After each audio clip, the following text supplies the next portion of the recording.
ஹல்லேலூயா, ஹல்லேலூயா, ஹல்லேலூயா.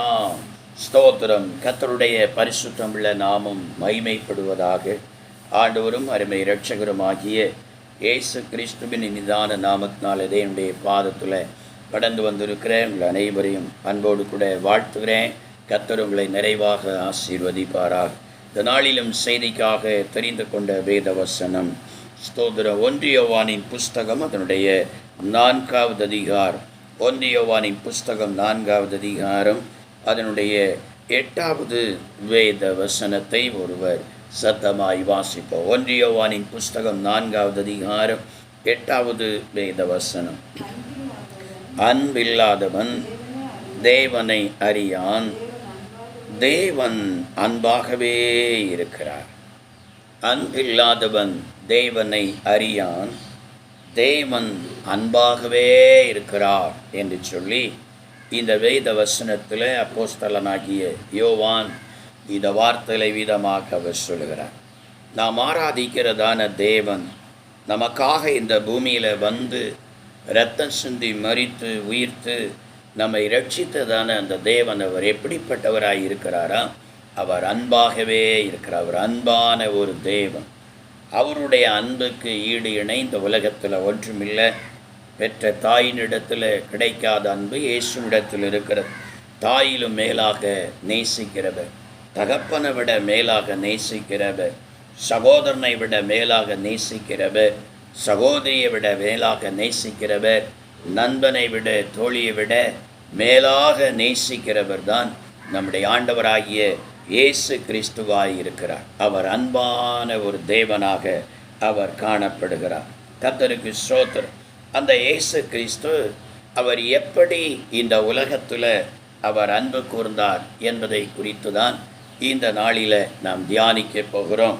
யார் யார் மேலே எப்படி அவர் அன்பு கூர்ந்திருக்கிறார், உலகத்தில் மனுஷர்கள் எப்படி அன்பு கூறாத ஒரு அன்பை எப்படி ஆண்டவர் மனுஷனிடத்தில் அவர் அன்பு கூர்ந்தார் என்பதை வேகமாய் நாம் தியானிக்க போகிறோம். முதலாவதாக இந்த இயேசு கிறிஸ்து அவர் பாவிகளை அவர் நேசிக்கிறவராக அவர் காணப்படுகிறார். ஸ்தோத்திரம். பாவிகளை மனிதர்கள் நேசிக்க மாட்டார்கள். எந்த பாவம் எந்த ஜனத்திற்கும் இகழ்ச்சி என்று சொல்லி கர்த்தருடைய வேதம் சொல்லுகிறது. ஆனால் இயேசு கிறிஸ்துவோ அந்த மனுஷனுடைய பாவத்தை மட்டும்தான் அவர் வெறுக்கிறாரே தவிர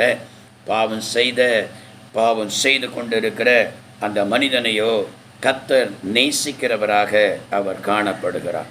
ஸ்தோத்திரம். வேதத்தில் நான் வாசித்து பார்த்தால் வேதம் சொல்லுகிறது. லூக்கான சுவிசேஷம் 7வது அதிகாரம்.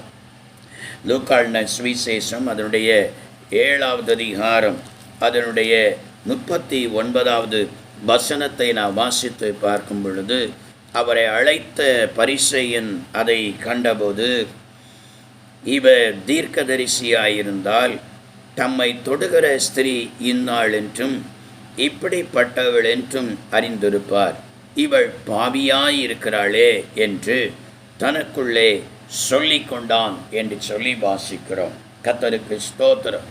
இவள் பாவியாயிருக்கிறாளே, ஆனாலும் இவர் ஒரு தீர்க்கதரிசியாக இருந்தால் தம்மை தொடுகிற அந்த ஸ்திரீ எப்படிப்பட்டவள் இன்னாள் என்பதை அறிந்திருப்பாரே. ஆனால் இவள் எவ்வளோ பெரிய பாவியாக இருக்கிறா. இவள் இயேசு கிறிஸ்துனுடைய சரீரத்தை தொடுகிறா, ஆனால் அவர் இடம் கொடுக்கிறாரே என்று சொல்லி ஸ்தோத்திரம் பரிசேயன் சொல்கிறார். ஒரு நாள் பரிசேயன் ஒருவன் இயேசு கிறிஸ்துவை தன்னுடைய இல்லத்தில் அவன் விருந்து பண்ணுவதற்காக அழைத்தான். ஸ்தோத்திரம். இயேசு அந்த இடத்துல போய் அவர் விருந்து பண்ணி கொண்டு இருந்தார். அப்பொழுது அந்த ஊரிலேயே பாவியான ஸ்திரீ என்று சொல்லப்பட்டிருக்கிறது. அந்த ஊரிலேயே பாவியாய் வாழ்ந்த ஒரு ஸ்திரீ என்ன செய்தாலாம், அவள் அந்த பரிசேயனுடைய வீட்டில் பந்தியில் இருக்கிற இயேசு கிறிஸ்துவிடத்தில் வந்து அவருடைய பாதத்தில் விழுந்து அவள் என்ன செய்கிறாள், அழுகிறா. தன்னுடைய கண்ணீரினால் அவருடைய பாதத்தை நனைக்கிறாள். தன்னுடைய தலை மயிரினால் துடைக்கிறாள். அவருடைய பாதத்தை ஓயாமல் முத்தமிட்டு கொண்டே இருக்கிறாள். தனக்கு இருந்த விலையேற பெற்றதையும் இயேசுவுக்காக அவருடைய பாதத்தில் உடைத்து ஊற்றினாள். இதை பார்த்த வேளையில் அந்த பரிசேயனுக்கு ரொம்ப ஆத்திரமாக இருக்குது. ஏன்னா இயேசு அவளுக்கு தன்னுடைய பாதங்களை விலக்கவில்லை. நீ தள்ளிப்போய் என்று சொல்லலை. நீ பாவியாக இருக்கிற, அசுத்தமாக நீ என்ன செய்திருக்கிற, வந்திருக்கிற, நீ தள்ளிப்போய் என்று சொல்லவில்லை. அவளுடைய அப்போ எந்த அளவுக்கு இயேசுவின் பாதத்தை முத்தமிடணுமோ, கண்ணீர் சிந்தணுமோ, அந்த அளவுக்கு இயேசு தன்னுடைய சரீரமாகிய அந்த பாதத்தை அப்படியே என்ன செய்தார்னா அவளுக்காக விட்டு கொடுத்தார்.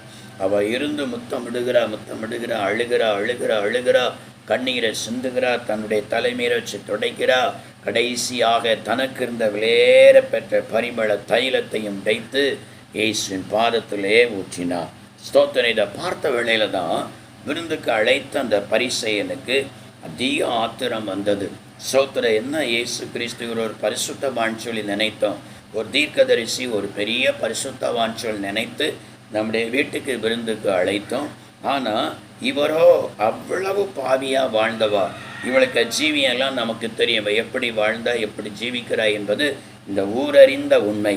ஆனால் அப்படிப்பட்ட அந்த ஸ்திரீ இயேசு கிறிஸ்துனுடைய பாதத்தில் வந்து முகங்குப்புற விழுந்து அவருக்கு பாதத்தில் கண்ணீரை சிந்தி முத்தம் விட்ட உடனே தன்னுடைய பாதங்களை அவளை விளக்காமல் அப்படியே விட்டு கொடுக்கிறாரே என்று சொல்லி அவன் ஆச்சரியப்பட்டு தன் உள்ளத்தில் அவன் சொல்லி கொண்டான். ஸ்தோத்திரம். பாருங்க, அந்த அளவுக்கு கர்த்தர் அந்த பாவியான ஸ்திரீயை நேசித்தார். அவ்விதமாக இயேசுவின் பாதத்தில் வந்து அழுது கண்ணீர் விட்டு முத்தமிட்டதான அந்த ஸ்திரீயினுடைய எல்லா பாவங்களையும் இயேசு கிறிஸ்தவர் தயவாக மன்னித்தார். அவளுடைய பாவங்களை எல்லாம் மன்னித்து அவளுக்கு ரட்சிப்பை கொடுத்தார். அவளுடைய வாழ்க்கையில் ஒரு சமாதானத்தையும் கொடுத்து அவளை சந்தோஷமாக அவளை தன் வீட்டுக்கு ஆண்டவர் அனுப்பி வைத்தார். கர்த்தருக்கு ஸ்தோத்திரம். மனுஷர்கள் எல்லாரும் வெறுக்கிறாங்க, ஊரே வெறுக்கிறது, பரிசேயன் வெறுக்கிறார். ஆனால் இயேசு வெறுக்கலை. இயேசு அவளை நேசித்தார், அவள் மேலே அன்பு கூர்ந்தார். அவள் மேலே அன்பு கூர்ந்து அவள் செய்த எல்லா பாவங்களையும் இயேசு கிறிஸ்து தயவாக மன்னித்து அவளை ரட்சித்து அவளுக்கு ஒரு மெய்யான சமாதானத்தை இயேசு கிறிஸ்து அவர் கொடுத்தார். அவர் பாவியின் மேலே ஸ்தோத்திரம் நேசம் வைக்கிறவர், அவர் அன்பாய் நேசிக்கிறவர். பாவிகளை ரட்சிப்பதற்காகவே இந்த உலகத்தில் வந்தார் என்று சொன்ன அந்த வேத வசனத்தின்படியே ஆண்டவர் பூமியில் வந்த வேளையில் பாவிகளை ஆண்டவர் நேசித்தார். வேதத்தில் வாசித்து பார்க்கும் பொழுது ஸ்தோத்திரம் லூக்கான சுவிசேஷம் 19வது அதிகாரம் 5வது வசனத்தை நாம் வாசித்து பார்த்தால், சகைவு ஒரு நாள் ஸ்தோத்திரம் பாருங்க, அவன் வட்டி வாங்கி அநியாயமாய் அதிகமாக வரி வாங்கி அதிகமாய் ஜனங்களை வஞ்சித்து கொள்ளையடித்தவன். ஸ்தோத்திரம். ஆனால் வரி வசூலிக்கிற அவர்களுக்கு ரோமர் போட்டிருக்கிற வரியை விட கூடுதலாக வரியை போட்டு அதிகமாய் சம்பாத்தியம் பண்ணினவன், அவனை எல்லா ஜனங்களுமே பாவி என்று சொல்லுவார்கள். அநியாயமாக சம்பாதிக்கிறானே, அடுத்தவங்க வயிற்றில் அடித்து இப்படி சம்பாதிக்கிறானே, இவன் எவ்வளோ பெரிய பாவி, இவனெல்லாம் பரலோகத்துக்கு வருவானா, இவனுக்கெல்லாம் நரகத்தில் எவ்வளோ பயங்கரமான இடம் கிடைக்கும் அப்படி என்று சொல்லி கொள்ளுவாங்க. அவனை கண்டாலே அருவருப்பாங்க. ஸ்தோத்திரம். அந்த சகைவை. ஆனால் ஒரு நாளில் பாருங்க, இயேசு அந்த எரிகோவின் வழியாக அவர் வருகிறார் என்று சொல்லி கேள்விப்பட்ட வேளையில் அவனுக்கும் இயேசுவை பார்க்கணுங்கிற ஒரு ஆசை வந்தது. பாவியானவன் தான், ஆனால் இயேசுவை பார்ப்பதற்காக அவன் ஆசைப்பட்டான், வந்தான். ஆனால் பார்க்க முடியலை. ஏன்னு சொன்னால் இயேசுவை சுற்றிலும் திரளான ஜனங்கள் கூட்டமாக முன்னையும் பின்னையும் வந்து கொண்டு இருக்கிறார்கள். ஈவன் ஆளு உள்ளனாக இருக்கிறான். அந்த கூட்டத்தில் இயேசுவை பார்க்க முடியவில்லை. ஆகையினால எப்படியாவது அவரை பார்த்தணும்னு சொல்லி அவர் போகிற வழியில் முன்பதாக ஓடி போய் அங்கே நின்றதான ஒரு அத்தி மரத்துக்கு மேலே ஏறி அந்த அத்தி மரத்திலிருந்து மேலிருந்தாயிலும் அவரை கொஞ்சமாயிலும் நான் பார்த்துடணும் என்கிற ஆவலோடு அந்த இடத்துல போய் ஏறி இருந்தான். பாருங்கள், அவன் பாவின்னு சொல்லி எல்லாருக்கும் தெரியும். அந்த கூட்டத்தில் இருந்த எல்லாருக்கும் அவன் பாவின்னு சொல்லி தெரியும். இயேசுவுக்கும் அவன் பாவின்னு சொல்லி தெரியும். அநியாயமாய் சம்பாத்தியம் பண்ணியிருக்கிறான் என்பது எல்லாம் தெரியும். ஆனால் அந்த இடத்துல அந்த அத்திமரத்தின் கீழே இயேசு வந்த பொழுது இயேசுவே அவனை அண்ணாந்து பார்த்தார். ஸ்தோத்திரம். பாருங்க, அவன் மேலேருந்து கீழே பார்த்தா முகத்தை பார்க்க முடியாது, தலையை மட்டும்தான் பார்க்க முடியும், சரியாக அவரை பார்க்க முடியாது. ஆனால் இயேசு கிறிஸ்துவா அந்த இடத்துல வந்த பொழுது அவரே தன்னுடைய முகத்தை அவனுக்கு காண்பித்து அவனை அண்ணாந்து பார்த்து அவனை பார்த்து சொல்ல, சகைவே, நீ சீக்கிரமாக இறங்கி வா, இன்றைக்கு நான் உன் வீட்டில் தங்க வேண்டும் என்று சொன்னார். பாருங்க, அவ்வளோ பெரிய பாவியான மனுஷன். அதே நேரத்தில் அந்த வார்த்தையை அவன் கேட்ட பொழுது அவன் வேகமாக இறங்கி வந்தான். வேகமாக இறங்கி வந்து இயேசுவோடு கூட கொஞ்ச நேரம்தான் நடக்கிறான். தன்னுடைய பாவங்களை உணர்கிறான், தன்னுடைய அக்கிரமங்களை உணர்கிறான், தான் செய்த எல்லா அநியாயங்களை அவன் உணர்கிறான். அவன் உணர்ந்து அவன் என்ன செய்கிறான், ஆண்டவருடைய சமூகத்தில் அதையெல்லாம் அவன் சொல்லுகிறான். பாருங்க, அதற்கான பரிகாரத்தை கூட நான் செய்கிறேன் ஆண்டவரே என்று சொல்லுகிறான். பாருங்க, இயேசு அந்த வீட்டின் அருகாமையில் வந்த வேளையில் சொன்னார், இன்றைக்கு இந்த வீட்டுக்கு ரட்சிப்பு வந்தது, இவனும் ஆபிரகாமுக்கு குமாரனாய் இருக்கிறானே என்று சொன்னார். பாருங்க, அவனுக்கும் அவனுடைய வீட்டார் அனைவருக்கும் இயேசு கிறிஸ்து அந்த ஒரே நாளில் ரட்சிப்பை கொடுத்தார். ஊரே பாவி என்று சொன்னது, எல்லாரும் அவனை பாவி என்று சொன்னாங்க, எல்லாரும் அவனை அருவருத்தாங்க, ஸ்தோத்திரம், எல்லாரும் அவனை அற்பமாய் எண்ணினாங்க.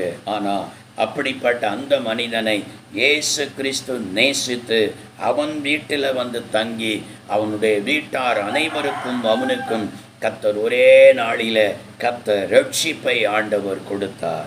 நம்முடைய ஆண்டவராகிய இயேசு கிறிஸ்து அவர் பாவத்தை வெறுக்கிறவர், பாவியை நேசிக்கிறவராய் இருக்கிறார்.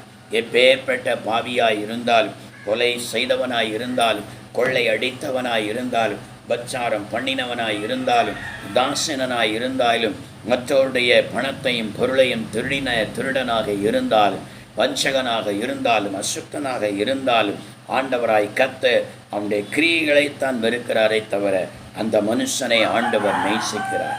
நேசிக்கிற கர்த்தர் என்ன செய்கிறார்? அப்படிப்பட்ட மனிதர்களை ஆண்டவர் தேடி போகிறார். அப்படிப்பட்ட மனிதர்களை தேடி போய் அந்த மனிதர்களுக்கு தேவனாய் கர்த்தர் தம்முடைய விலையேற பெற்ற ரட்சிப்பை ஆண்டவர் கொடுத்து தமக்கு சொந்தமாய் மாற்றி அவருடைய ராஜ்யத்தில் அவர் கூட்டி சேர்க்கிறார். அப்படிப்பட்ட ஒரு பெரிய மேலான அன்புதான் இயேசுவின் அன்பு. இது மனிதர்கள் செய்ய மாட்டாங்க. பாவியை கண்ட மனுஷர்கள் நாலடி தள்ளிதான் நிற்பாங்க, தூர தள்ளித்தான் நிற்பாங்க. அவன் துஷ்டன், அவன் அநியாயக்காரன், அவன் அசுத்தன் என்று சொல்லி. ஆனால் ஆண்டவராக இயேசு கிறிஸ்துவ அருகிலே போகிறார், அவருடைய வீட்டிலே தங்குகிறார். அவர்களுக்கு தம்முடைய விலையேற பெற்ற ரட்சிப்பை கொடுத்து கர்த்தர் என்ன செய்கிறார்? அவருடைய ராஜ்யத்திற்காக கர்த்தர் ஆயத்தப்படுத்துகிறார். யோவான் சுவிசேஷம் 8வது அதிகாரம் அதனுடைய 10-11 நாம் வாசித்து பார்க்கும் பொழுது, அங்கேயும் 1வது வசனத்திலிருந்தே நான் வாசித்து பார்த்தார். ஒரு தடவை ஒரு விபச்சாரத்தில் கையும் மெய்யுமாக பிடிக்கப்பட்டதான ஒரு ஸ்திரியை இயேசுவிடத்தில் பரிசேயர்கள் கொண்டு வந்தார்கள். பாருங்க, பரிசேயர்கள் கொண்டு வந்திருக்கிறாங்க. இயேசுவை பார்த்து சொல்லுகிறாங்க, இயேசுவே, இந்த ஸ்திரீ விபச்சாரத்தில் கையும் மெய்யுமாக நாங்கள் பிடித்திருக்கிறோம். இவளை கையும் மெய்யுமாக பிடித்திருக்கிறதுனால மோசேனுடைய பிரமாணம் சொல்லுகிறது, இப்படிப்பட்டவர்களை கல்லறிந்து கொல்ல வேண்டும் என்று சொல்லி எழுதியிருக்கிறார். ஆகையினால் இவள் கல்லறிந்து கொலை செய்யப்படுவதற்கு பாத்திரமானவள். ஆனால் இப்போ அவள் உம்மிடத்தில் ஓடி வந்திருக்கிறார். ஸ்தோத்திரம். நீர் என்ன சொல்லுகிறீர்? நீர் உம்முடைய போதனை என்ன சொல்லுகிறீர்? மோசேனுடைய பிரமாணம் அப்படி சொல்லுகிறது, உம்முடைய பிரமாணம் என்ன? நீர் என்ன தீர்ப்பு சொல்லுகிறீர் என்று சொல்லி ஸ்தோத்திரம் இயேசுவை பார்த்து கேட்டார். இயேசுவும் அந்த மோசேனுடைய பிரமாணத்தின்படியே இப்படி பச்சாரம் செய்த அந்த ஸ்திரீயை கல்லெறிஞ்சு கொன்னிருங்க என்று சொல்லிதான் அவர்கள் நினைத்து இயேசுவிடத்தில் கொண்டு வந்தார்கள். ஆனால் இயேசு சொன்னார், பாருங்கள், உங்களிலே பாவம் இல்லாதவன் முதலாவது இவள் மேலே கல்லறிய கடவன் என்று சொன்னார். பாருங்க, அவர் ஒவ்வொரு மனசாட்சியில் வாதிக்கப்பட்டாங்க. யார் பாவம் இல்லாதவர்கள் இருக்கிறார்கள்? ஒரு பாவம் செய்யாமல் நன்மையை மாத்திரம் செய்யத்தக்க நீதிமான் ஒருவரும் இந்த உலகத்தில் இல்லையே என்று சொல்லி கர்த்தருடைய வேதம் சொல்லுகிறது. எல்லாரும் பாவம் செய்து தேவ மகிமையற்றவர்களாய் காணப்படுகிறார்கள் என்று சொல்லி எழுதியிருக்கிறது. ஆகையினாலே யார் எனக்குள்ளால பாவம் இல்லைன்னு யார் சொல்ல முடியும்? நமக்குள்ளே பாவம் இல்லை என்போமானால் நம்மை நாமே வஞ்சிக்கிறவர்களாய் இருப்போம். சத்தியம் நமக்குள் இராது என்று சொல்லி ஆண்டவராய் கர்த்தர் சொல்லுகிறார். ஆகையினால யார் பாவம் இல்லைன்னு சொல்ல முடியும்? அதுலேயே அவருக்கும்பதாக வந்து என்கிட்ட பாவம் இல்லைன்னு சொல்ல முடியுமா? அவர் ஒரு மகா பெரிய ஒரு தீர்க்கதரிசியாய் காணப்படுகிறார். ஒவ்வொரு மனுஷனுடைய வாழ்க்கையினுடைய அந்தரங்கங்கள் அவருக்கு தெரியும். ஒருவேளை வீட்டாருக்கு தெரியாமல் இருக்கலாம், பெற்றோருக்கு தெரியாமல் இருக்கலாம், புருஷனுக்கு தெரியாமல் இருக்கலாம், மனைவிக்கு தெரியாமல் இருக்கலாம், ஊராருக்கு தெரியாமல் இருக்கலாம். ஒவ்வொரு மனுஷனுடைய அந்தரங்கங்களை இயேசு உன்னிப்பாக அவர் பார்த்து கொண்டே இருக்கிறார். அந்த அந்தரங்கத்துக்கு தக்கபடி செய்கிறவர் தான் அந்த ஆண்டவராகிய இயேசு கிறிஸ்துவாக இருக்கிறார். ஆகையினால அவற்றை போய் நின்றுட்டு எனக்கிட்ட என்ன பாவம் இருக்குன்னு கேட்க முடியாது. கேட்டால் அவங்க பாவத்தை அப்படியே அவர் வெளிப்படுத்துவார், அவ்வளோதான். இப்போ கல்லறிய வேண்டியது அவளை இல்லை, இவங்ககிட்ட கல்லறிஞ்சிருவாங்க. ஆகையினால இப்போ நம்ம என்ன செய்ய, பாவம் இல்லாதவன் முதலாவது கல்லறிய சொன்னாரே என்று சொல்லி அவர்கள் இனி நான் பாவம் இல்லைன்னு சொன்னால் என் பாவத்தை வெளிப்படுத்திட்டா அப்புறம் வந்திருக்கிறவங்கெல்லாம் சேர்ந்து என்ன கல்லறிஞ்சிடக்கூடாதுன்னு சொல்லி ஒவ்வொருவராக அந்த கல்லை போட்டு விட்டு தன் மனசாட்சியில் பாதிக்கப்பட்டு அவர்கள் எல்லாரும் போய்விட்டார். ஸ்தோத்திரம். பாருங்க, கடைசியாக இயேசு மட்டும்தான் நிற்கிறார். இயேசு நிமிர்ந்து அந்த ஸ்திரியை பார்த்து கேட்கிறார், ஸ்திரியே, உன்மேல ஸ்தோத்திரம், உன்னை ஆக்கினைக்குள்ளாக தீர்க்கும்படியாய் வந்தவர்கள் ஒருவரும் உன்னை ஆக்கினைக்குள்ளாக தீர்க்கவில்லையா என்று சொல்லி கேட்கும்போது, இல்லை ஆண்டவரே என்று சொல்லுகிறார், கண்ணீரோடு சொல்லுகிறார். அந்த நேரத்தில் தான் இயேசு சொல்லுகிறார், நானும் உன்னை ஆக்கினைக்குள்ளாக தீர்ப்பதில்லை, நீ போ, ஆனால் இனி என்ன செய்யாத, நீ பாவம் செய்யாத. ஸ்தோத்திரம். உன் பாவங்களை நான் மன்னிச்சிருக்கேன், ஸ்தோத்திரம், ஆனால் இனி நீ என்ன செய்யாத, நீ பாவம் செய்யாத என்று சொல்லி கல்லறிவதற்கு தகுதியானவர் இயேசு மட்டும்தான். ஏன்னா அவர் சொன்னார், உங்களில் பாவம் இல்லாதவன் முதலாவது அவள் மேலே கல்லறிய கடவன் என்று சொன்னார். அவள் பாவம் இல்லாதவர் யார்? இயேசு ஒருவர் மாத்திரம்தான் இந்த பூமியில் பாவம் இல்லாதவராய் இருக்கிறார். அப்போ இவர் தான் அவர் தீர்த்த தீர்ப்பின்படி, அவர் வாயிலிருந்து வந்த பிரமாணத்தின்படி கல்லறிவதற்கு தகுதியானவர் இயேசு கிறிஸ்து தான். ஆனால் அவரே சொல்கிறார், நீ போ, இனி நீ பாவம் செய்யாதே என்று சொல்லி அவளை மன்னித்து அவளுக்கு வந்த அந்த தண்டனையிலிருந்து அவளை காப்பாற்றி விட்டார். அவ்வளவு இயேசு கிறிஸ்து பாவியின் மேலே அவர் அன்பான தேவனாயிருக்கிறார். பாவியின் மேலே அன்பாயிருந்து அவருடைய பாவத்திலிருந்து விடுதலை கொடுத்து அவர்களை ரட்சிக்கிற தேவனாயிருக்கிறார். லூக்கான சுவிசேஷம் 15வது அதிகாரம் 4வது வசனத்தை வாசித்து பார்த்தால், ஸ்தோத்திரம், அவர் காணாமற் போன ஆட்டை தேடுகிற ஒரு நல்ல மேய்ப்பனாக அவர் காணப்படுகிறார். ஒரு மனுஷனுக்கு 100 ஆடுகள் இருந்து அவைகளில் ஒன்று காணாமற் போனால் மற்ற 99 ஆடுகளை மனாந்தரத்தில் விட்டு காணாமற் போன ஆட்டை அவன் தேடி கண்டுபிடிக்காமல் இருப்பானோ என்று சொல்லி அவர் சொல்லுகிறார். பாருங்க, அதில் சொல்லப்பட்டிருக்கிற ஓமை தன்னையே குறித்து சொல்லுகிறார். அவர்தான் உலகத்தின் எல்லா ஜனங்களுக்கும் மெய்ப்பராய் இருக்கிறார். நாம் அவர் மேய்ச்சலின் ஆடுகளாய் இருக்கிறோம். அவர் வானம் விட்டு இந்த பூமியில் நாம் எல்லாம் பிசாசினுடைய கரத்தில் அகப்பட்டு அவனுக்கு பிரியமானதை செய்து அவனுடைய இன்பங்களை நிறைவேற்றி நம்முடைய வாழ்க்கையில் அவரை விட்டு நாம் தூரமாக வாழ்ந்து கொண்டிருந்தோம். அவரை தேடாமல் வாழ்ந்து கொண்டிருந்தோம். காணாமற் போன ஆடுகளாக நாம் ஜீவித்து கொண்டிருந்தோம். நம் மேலே இறக்கப்பட்டு இந்த ஆண்டவராய் இயேசு கிறிஸ்து நம்மை தேடி வந்தார். நம்மை தேடி வந்து அவர் நம்ம மேலே மனதுருகி கர்த்தர் தம்முடைய ரட்சிப்பை தேவன் நமக்கு அவர் தந்தருளினார். ஆகையினால இயேசு கிறிஸ்து அவர் அன்பான ஒரு தேவன், பாவிகளை நேசிக்கிற அன்பான தேவனாக இந்த இயேசு கிறிஸ்து அவர் காணப்படுகிறார். வேதத்தில் வாசித்து பார்க்கும் பொழுது ஸ்தோத்திர, எசேக்கியேலின் புஸ்தகம் அதனுடைய 16வது அதிகாரம் 6வது வசனத்தையும் 8வது வசனத்தையும் நான் வாசித்து பார்த்தால், நான் உன் அருகே கடந்து போகும்போது மிதிக்கப்படுவதற்கு ஏதுவாய் உன் இரத்தத்தில் கிடக்கிறதை கண்டு உன் இரத்தத்தில் கிடக்கிற உன்னை பார்த்து பிழைத்திரு என்றேன். ஆம், உன் இரத்தத்தில் கிடக்கிற உன்னை பார்த்து பிழைத்திரு என்று சொன்னேன் என்று சொல்கிறார். அதனுடைய 8வது வசனத்தில் வாசிக்கும் பொழுது, நான் உன் அருகே கடந்து போன போது உன்னை பார்த்தேன், இதோ உன் காலம் பருவ காலமாய் இருந்தது, அப்பொழுது என் வஸ்திரத்தை உன்மேல் விரித்து உன் நிர்வாணத்தை மூடி உனக்கு ஆணையிட்டு கொடுத்து உன்னோடு உடன்படிக்கை பண்ணினேன் என்று கர்த்தராகிய ஆண்டவர் சொல்கிறார். பாருங்க, இரத்தத்தில் புரண்டு கிடந்தாங்களாம். ஸ்தோத்திரம். நம்முடைய ஜீவியம் அந்த நாட்களில் இயேசு நம்மை தேடி வருவதற்குதாக எப்படி இருக்கிறது? ஸ்தோத்திரம். இரத்தத்தில் புரண்டு கிடந்தோம். பாவ இரத்தத்தில், அசுத்தத்தில், சிற்றின்பத்தில், அழுக்கில், குப்பையில், கந்தையில், ஸ்தோத்திர, சேற்றில் கிடந்தோம். ஆனால் கர்த்தரோ நாம் அப்படி கிடக்கிறத பார்த்து, ஐயோ, இவ்வளோ பெரிய பாவத்தில் ஜீவிக்கிற இந்த மனுஷன் மரித்தால் இவ்வளோ பயங்கரமான நரகத்தில் போய் விடுவான், எவ்வளோ வேதனையில் போய் அகப்பட்டு விடுவான்னு சொல்லி மன இறங்கி நம்மேல் அவர் மனதுருகினாராம்.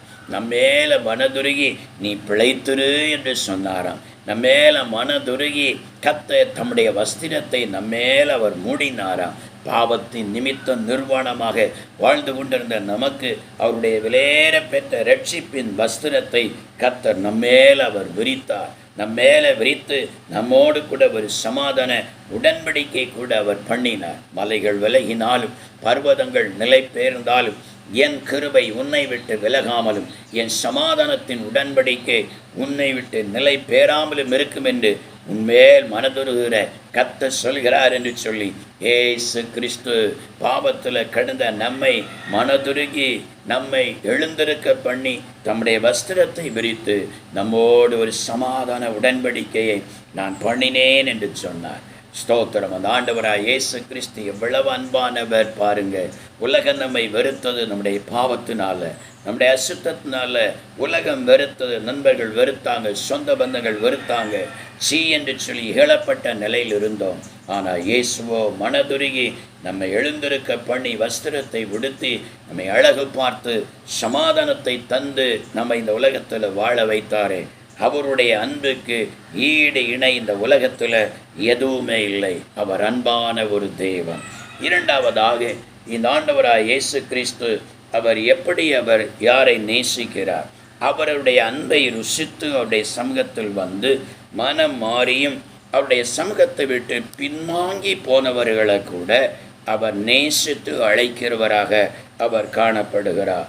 அவரை விட்டு பின்வாங்கி போனாலும் அவர் என்ன செய்யல, அவர்களை விட்டு விலகி போகாமல் அவர்களை மறுபடியும் கர்த்தர் அவர் அழைக்கிற ஒரு அன்பான ஒரு தேவனாய் அவர் காணப்படுகிறார். வேதத்தை நான் வாசித்து பார்க்கும் பொழுது எரேமியாவின் புஸ்தகம் 3வது அதிகாரம் 1வது வசனத்தை நான் வாசித்து பார்த்தால் கர்த்தருடைய வேதம் சொல்கிறது, ஒரு புருஷன் தன் மனைவியை தள்ளிவிட அவள் அவனிடத்திலிருந்து புறப்பட்டு போய் அந்நிய புருஷனுக்கு மனைவியானால் அவன் அவளிடத்தில் இனி திரும்பி போவானோ, அந்த தேசம் மிகவும் தீட்டுப்படும் அல்லவோ என்று மனுஷர் சொல்லுவார்கள். நீயோவென்றால் அநேக நேசரோடு வேசித்தனம் பண்ணினாய், ஆயினும் என்னிடத்திற்கு திரும்பி வா என்று கர்த்தர் சொல்லுகிறார். கர்த்தரை ஸ்தோத்திரம். பாருங்க, ஒரு ஸ்திரீ ஒரு புருஷனுக்கு வாழ்க்கைப்பட்ட ஒரு ஸ்திரீ அந்த புருஷனோடு சில காலம் வாழ்ந்தவள் அந்த புருஷனை விட்டுட்டு அடுத்து இன்னொரு புருஷனுக்கு போய்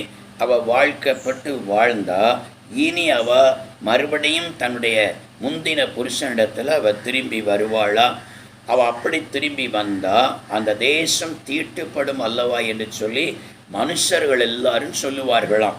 அந்த மனுஷர்கள் எல்லாம் சீனி சொல்லுவது என்ன, அவங்க கூட கொஞ்ச நாள் வாழ்ந்துட்டு மறுபடியும் மாப்பிள்ளையோட வந்திருக்குதா, இவ ஒரு மனுஷியா அப்படிலாம் சொல்லுவாங்க. ஸ்தோத்திரம். அந்த தேசமே தீட்டுப்படும், அந்த தேசமே அப்படிப்பட்ட பாவத்தினால் தீட்டுப்படும் என்று சொல்கிறார்.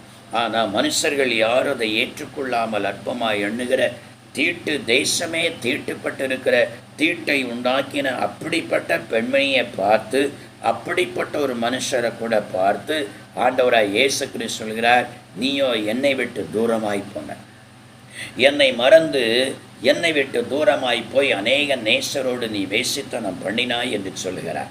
கர்த்தருக்கு ஸ்தோத்திரம். பாருங்க, நீ அநேக நேசரோடு வேசித்தனம் பண்ணினா, நீ மரத்தடியிலும் ஆமாம் புன்னை மரத்திற்கு கீழே போய் ஆலமரத்துக்கு கீழே போய் அநேக நேசரோட வேசித்தனம் பண்ணினாய்.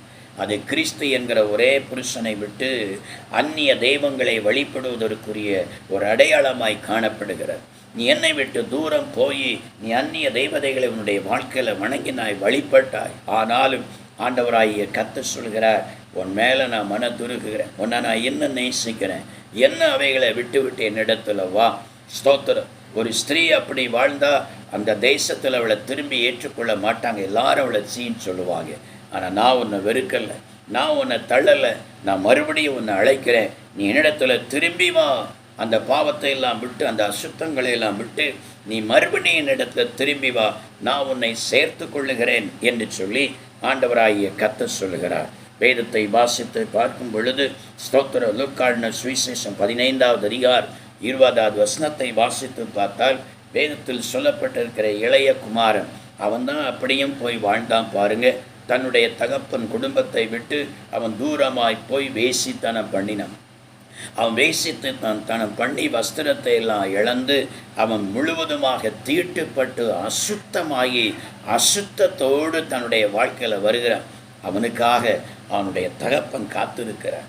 இளைய குமாரனுடைய சம்பவம் இயேசு கிறிஸ்துவுக்கும் இந்த உலகத்தில் பின்வாங்கி போனவர்களுக்கும் இருக்கிற உறவை குறித்து, தகப்பன் உறவை குறித்து சொல்லப்பட்டிருக்கிற ஒரு உவமையாக காணப்படுகிறார். கர்த்தருக்கு ஸ்தோத்திரம். பாருங்க, அவன் தான் அப்படி போய் அசுத்தமாக்கிட்டான். எல்லாவற்றையும் இழந்து அசுத்தமாகி தீட்டுப்பட்டு மகா தீட்டோடு இருக்கிற அவனை யாரும் நடையிலையே ஏற்ற மாட்டாங்க. பாருங்க, பண்ணி தின்னுகிற தவிடு கூட அவனுக்கு கொடுக்கலையாம். பாருங்க, அந்த அளவுக்கு அவன் அருவறுக்கப்பட்டு அவனை தள்ளப்பட்டாங்க. ஆனால் அவனுக்காக தகப்பன் ஏங்கி கொண்டே இருந்தானா. என் மகன் வரமாட்டானா, என் மகன் திரும்பி வரமாட்டானா, அந்த வேசிகளை எல்லாம் விட்டுவிட்டு, அந்த வேசித்தன பாவத்தை எல்லாம் விட்டுவிட்டு, அந்த அசுத்தத்தெல்லாம் விட்டுவிட்டு என்னிடத்தில் வரமாட்டானா என்று சொல்லி தகப்பன் அவனுக்காக ஏக்கத்தோடு அவன் காத்திருந்தானா.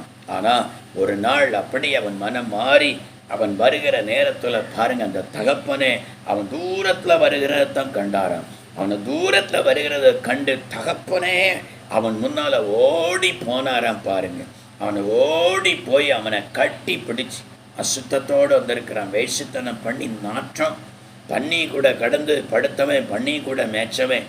பாருங்க, சரீரெல்லாம் பயங்கர நாற்றம். பாருங்க, அருவருப்பாக இருக்குது நாற்றம், அசுத்தம் பச்சாரம் பண்ணிட்டு அப்படி வந்திருக்கிறான்.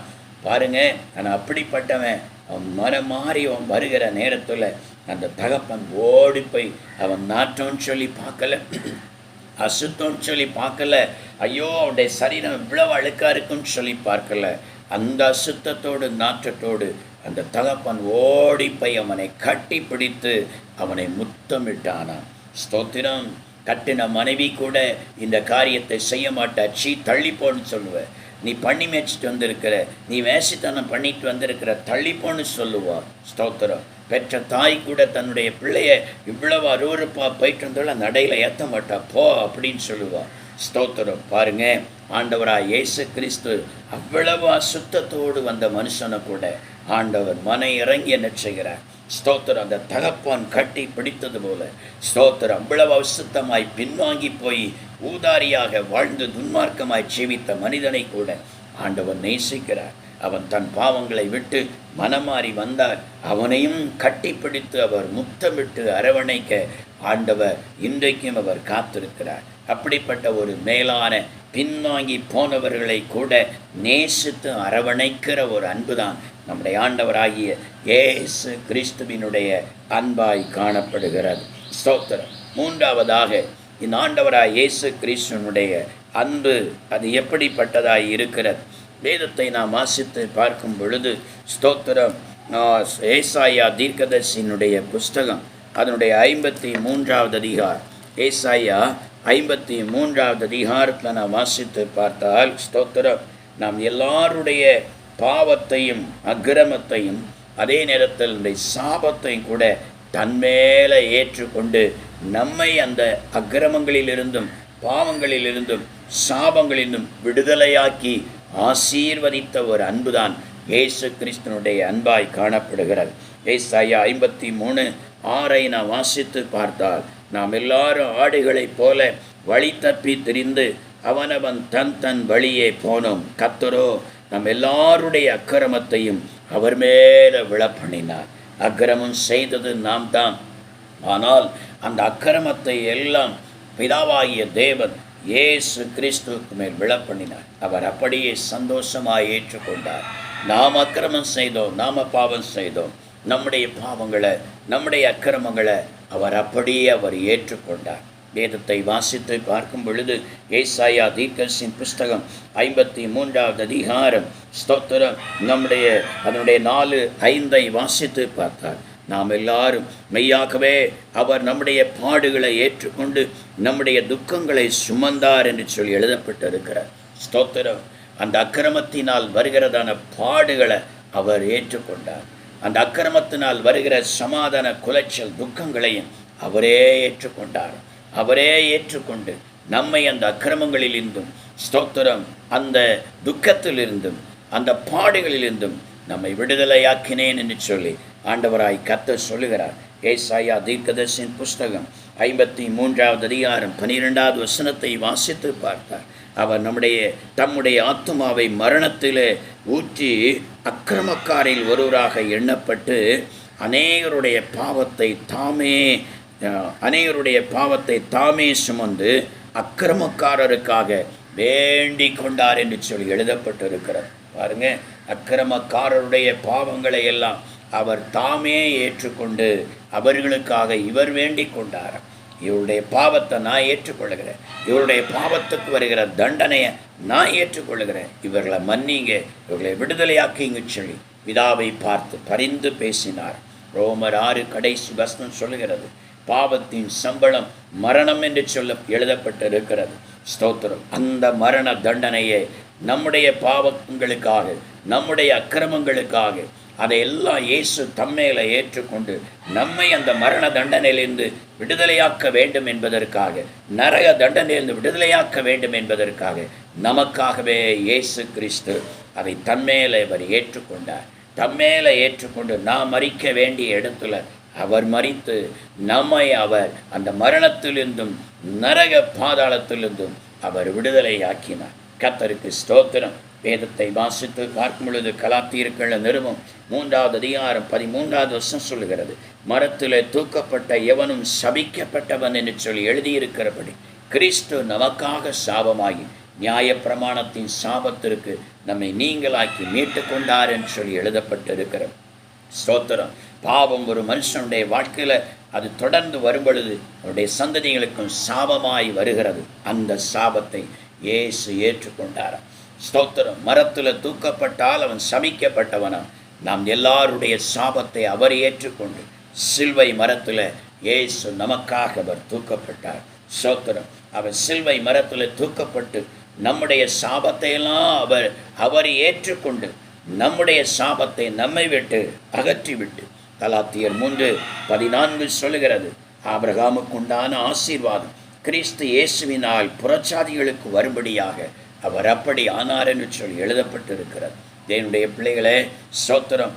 ஆகையினால தான் நம்முடைய வாழ்க்கையில் ஒரு காலத்தில் எவ்வளவு சேற்றில் துன்மார்க்கமாய் வாழ்ந்த நம்மளை ஆண்டவர் தேடி வந்து ரட்சித்த பிற்பாடு நம்முடைய வாழ்க்கையில் இத்தனை ஆசீர்வாதங்கள் நன்மைகள் வருகிறதுன்னு சொன்னார். அந்த சாபத்தை அவர் ஏற்றுக்கொண்டார். அந்த சாபத்தை அவர் ஏற்றுக்கொண்டார். அந்த பாவத்தை அவர் ஏற்றுக்கொண்டு தண்டனை அவர் அனுபவித்து நம்மை விடுதலையாக்கினார். சாபத்தை அவர் ஏற்றுக்கொண்டு சிலுவையில் அவர் அறையப்பட்டு தொங்கி கர்த்தர் நம்மையோ அதிலிருந்து விடுதலையாக்கி நம்மை ஆசீர்வதித்து நம்மளை இந்த ஜனத்தின் மத்தியில் மேன்மைப்படுத்தி இருக்கிறார். உலகத்தில் யார் அப்படி செய்ய மாட்டார்கள். தகப்பனும் இப்படி செய்கிறதில்லை, எந்த ஒரு தாயும் செய்ததில்லை, ஒரு நண்பனும் செய்ததில்லை, சகோதரனும் செய்ததில்லை. இயேசுவோ நம்மேல அவர் அன்பு கூர்ந்து இவ்வளவாய் கர்த்தர் நம்மை நேசித்து நம்மை மேன்மைப்படுத்தி இருக்கிறார். அவருடைய அன்புக்கு ஈடு இணையான அன்பு இந்த உலகத்தில் எந்த மனுஷனிடத்திலும், உலகத்தில் வேறு எந்த ஒரு தெய்வத்தினிடத்திலும் காண முடியாது. ஸ்தோத்திரம். அவரே அன்பான தேவன், அவரே அன்பான தேவன். அந்த அன்பான தேவனை நம்முடைய வாழ்க்கையில் ஏற்றுக்கொண்டு உறுதியாக பற்றி கொண்டு அவருக்கு சாட்சியாய் ஜீவிப்போம். அந்த அன்புக்கு துரோகம் பண்ணாத ஒரு வாழ்க்கை வாழ்ந்து அவர் அண்டையில் நாம் போய் சேர்வதற்கு ஆயத்தப்படுவோம். கர்த்தர் நம்மை ஆசீர்வதிப்பாராக. ஆமென். நம்ம எல்லாரும் செபிப்போமா? எல்லாரும் செபிப்போம். ஹல்லேலூயா, ஹல்லேலூயா. இயேசுவே.